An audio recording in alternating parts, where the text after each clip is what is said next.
Pretty much on the video on the Inside Spurs channel. Happy early Tuesday afternoon. I hope you're looking forward to a good day. I guess looking forward to it is a bit of a jump when you've already started your work day for a good few hours.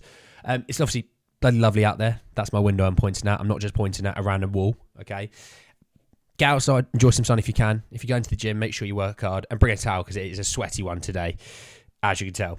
In this video, we're doing, well, technically, the last lone roundup of the season. We'll be talking about how teams finish league-wise, things like that, as well as to give you an idea.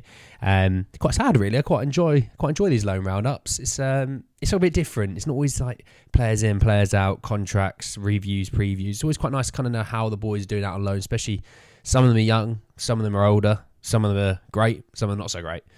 So we'll talk a little bit about that. As well as that, we're going to do a little bit of an update on Ashley Phillips and Alfie Devine with interest for next season on loan.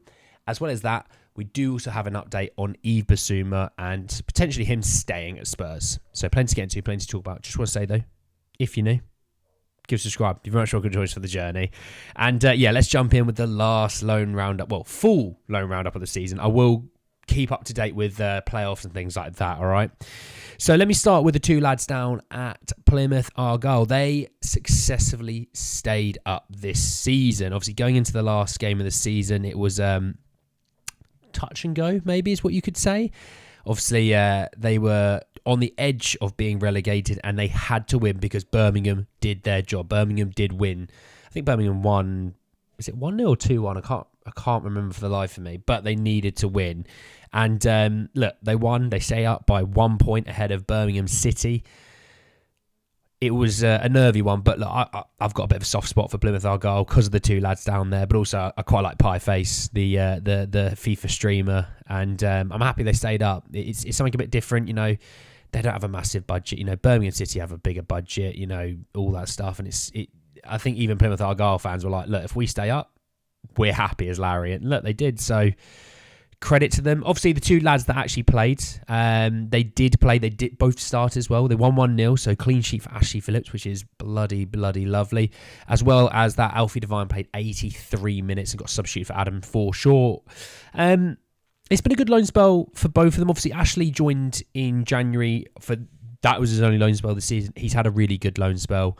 I'm really happy for him. Obviously, going into next season, hopefully there's a step up there loan-wise. I think he needs another year and then he's ready to rock and roll for Spurs, in my opinion. On Alfie, obviously had his first half of the season at Port Vale, was brilliant down in League One. He was doing fantastically well. It's been a bit stop-start really for Plymouth, for Alfie, but you know, I think when the fact that they've changed manager for the third time and their third manager is a director of football, you got to feel for them a little bit. You got to cut them some slack. So, yeah, we'll obviously talk about them in a bit.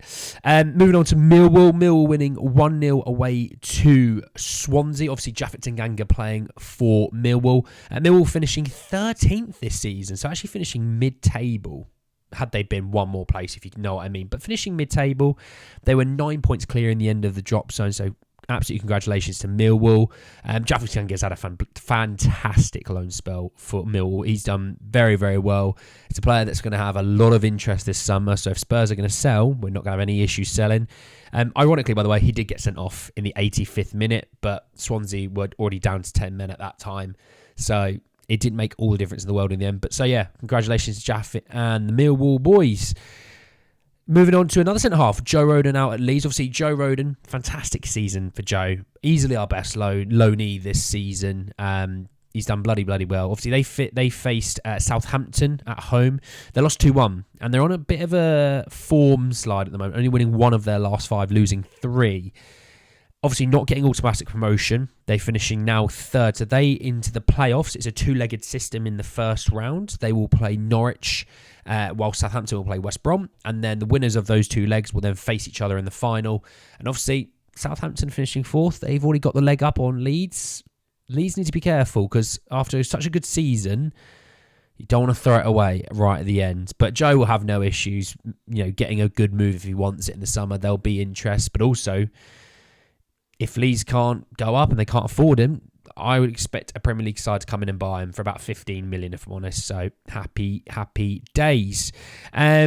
Moving over to Holland and to talk Excelsior Rotterdam. They won. They lost 3-0 at home to NEC Breda. I think that's what they're called. Apologies if they're not. In a ropey position at the moment, because obviously they're in the relegation playoffs, so they will face the league below playoff teams come up.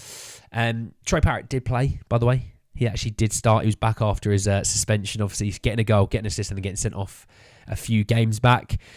Tough time out for Troy, but there's still plenty to play for this season, so they're going to have to be at it, because if not, they're going to be in trouble. Moving over to Genoa and talking Jed Spence. Jed actually played 90 minutes, and for finally once, he did start at right wing back, which is really good to see.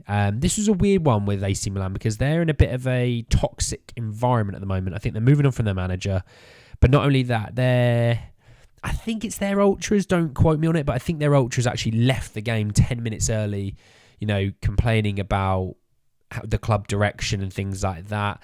It's a decent outfit, AC Milan, some good talented players, but yeah, drawing 3-0 at home to Genoa, and obviously Jed getting 90 minutes, no complaints there from me. Over to Brentford. Back-to-back games of boredom is what you would describe that as, with the Everton 1-0 loss and then a 0-0 home draw in a London derby against Fulham. Reguilon played 90 minutes, got himself booked as well. Clean sheet, you can't complain about that. He's having a good loan spell at Brentford. He like Jed Spence. I think Jed Spence will move him on, get the 8 million, unless we knock a few quid off for Genoa just for whatever reason. But he is another player in Reguilon that will have no issue moving on this summer. Get 10 million, cash in, move on. Boom. Obviously, still talk about him for the rest of the season. Still got some more games to play in the Prem. Talking over down to Doncaster. Now, this is a big game. Doncaster in the playoffs in League 2 to go up to League 1. They're playing Crewe Alexandra. They won 2-0 away from home. Matthew Craig did play. This is big, obviously, for Doncaster. I don't actually know who's in the other side, so apologies on that. But, yeah, Matthew Craig played, which... he's having a bloody good loan spell. I mean, we talked in the last video how Sheffield Wednesday and I think it was Birmingham who are interested in him for next season. Which, look, Sheffield Wednesday want him and he's gonna be there. Why not? Because he got the assist for the first goal in the 34th minute. He got substituted. When did he get substituted? In the 84th minute. So he played 84 minutes, and this is an invaluable experience for Matthew Craig. And if he can get a good, solid championship move, that's massive. Because I think we always talk about Alfie Devine and Jamie Donnelly and all these guys. There's no reason why this guy couldn't be a good, solid midfielder. The trajectory's there, So, congratulations to Doncaster. What a run they're having, by the way, at the moment. Bloody good. Right, just got to say that Tanguy Ndombele on the bench didn't play any minutes. Obviously, Josh Keeley's season is done at Barnet. They got knocked out in the playoff semi-final by Solihull Moors 4-0. And I think Solihull Moors lost in the playoff final at the weekend. Don't hold me to that if I'm wrong. Alejo Valise, finishing off with him, he actually got minutes for once. He got about 10 minutes, which is just nice to see. He's getting some minutes. Him and Hannibal Maybury both coming on in the 84th minute. I mean, look, they're obviously not the cup of tea of the manager. Both players were brought in with promises of minutes and they just haven't got it. So, quicker that season ends for Alejo, probably the better, if I'm honest. So, there is that. Right, I want to speak about the first two boys I did in this video with a bit more of some details about potentially another move next season. It does come from Plymouth Live, who said that Plymouth Argyle director of football Neil Dewsnip, who was the caretaker manager till the end of the season, has confirmed that the club have interest in renewing the loan deals of Tottenham pair Ashley Phillips and Alfie Devine. A part of me doesn't mind this, obviously, continuity for another season, obviously already being at Plymouth Argyle, but a part of me also kind of goes, they finished just above the relegation zone. If they're not going to get a manager who wants to play some possession football. Because, I mean, the amount of times they had 32 to 36% possession, there's no way of really developing, is there? So hopefully, if they get a manager who's going to be a bit more attacking, who's going to play a better brand of football, then maybe. But if not, I'd rather them moving up the league to a better side with more to play for, be it playoffs or, even obviously further up the league into the automatic promotion spots. It all depends on who the manager is going to be brought in the summer. These two boys got a lot of good time down at Plymouth, so there's that you want to hold on to. But I wouldn't want to go in there if they're going to go to play for a pragmatic manager, because they're going to be playing for a very expansive, intense, on-the-ball manager like Ange. You don't want them playing for someone that's not going to be like that. The development's not going to be there for what we need.